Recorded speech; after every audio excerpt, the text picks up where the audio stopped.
This last video got interrupted in the middle of my rant because the batteries ran out.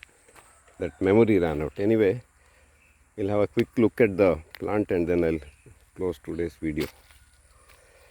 I was explaining how this plant theft happens. One way to deal with it is that the government can create some kind of a genetic wealth fund, and any plant that is gets taken out of this country, they should give some royalty that can be put into an account and then used for development of those biodiversity hotspots and all. So anyway, this is a story of a missed opportunity. Our poor Indians lost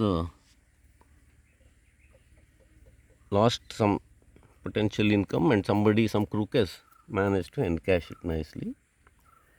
This is how the plant looks.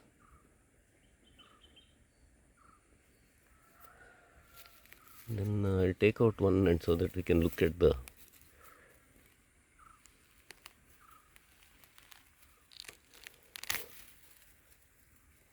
how it looks underneath. This is quite a common species actually.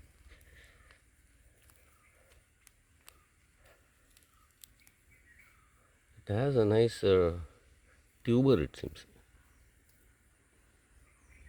Yeah, like that. That spiral formation you can see.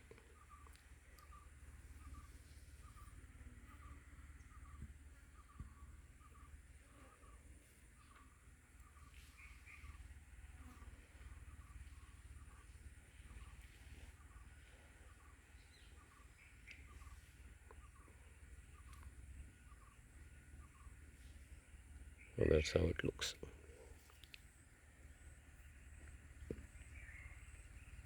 So coming back to this plant theft, now after this internet has come and all, there are many of these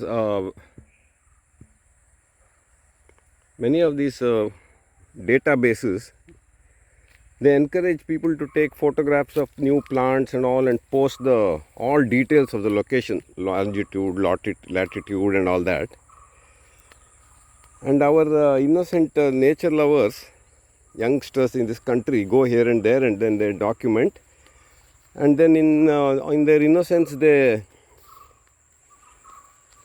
give all the details, location and all that.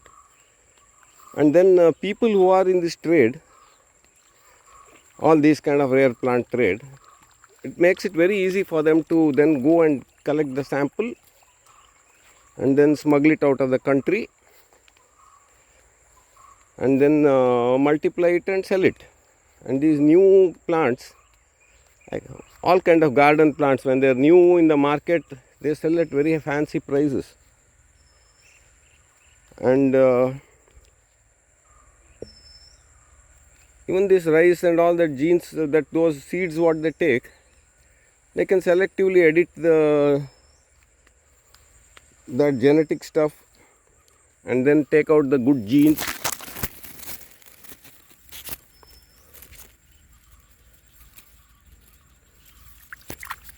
And then they can do their GM rice and all that and come back to our these third world countries and sell those seeds at high prices. That looting of this edible species is quite complete. All kind of species and the varieties of rice, wheat and all kind of vegetables and all have been taken, and it's all there some in different countries. Now the main focus has turned to these garden plants. And garden plants, they are the trade is now very big. It's a big global business. And then people are spending millions and millions on, collectively to buy plants. Sometimes the new species that get introduced, they have high prices, in thousands they are sold. And nothing comes back to the country of origin. In countries like Madagascar, for example, so much of biodiversity is there. It's a broken country. The people are all like, they have got exploited by these colonial powers, and then even now they happily part with their plants because for them survival is important, and any tourist comes. Oh, there's beautiful aquatic birds here. Quite a few.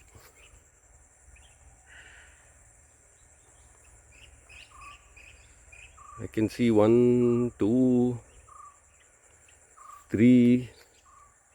Some cormorants are there. 4. But this bird photography is not my area. Some bird lover is there. This is the kind of place. This drying river.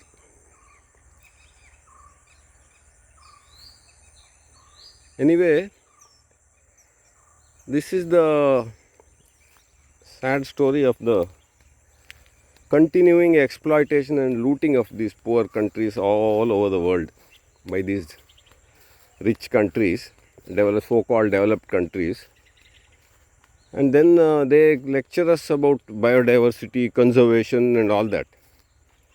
If half of the money they made out of this stealing the stolen plants had come back to the original countries, they can buy these, the people can use that money to conserve the places where this kind of plants exist in their in nature. And then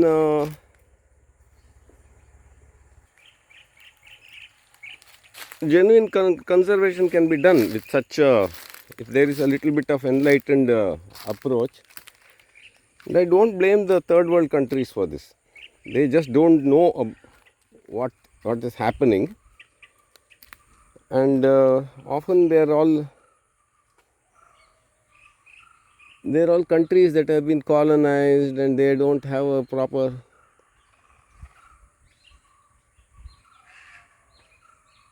good education and exposure to realize the theft that is happening. There's a lot of stuff here. I think some water snakes and all these aquatic birds.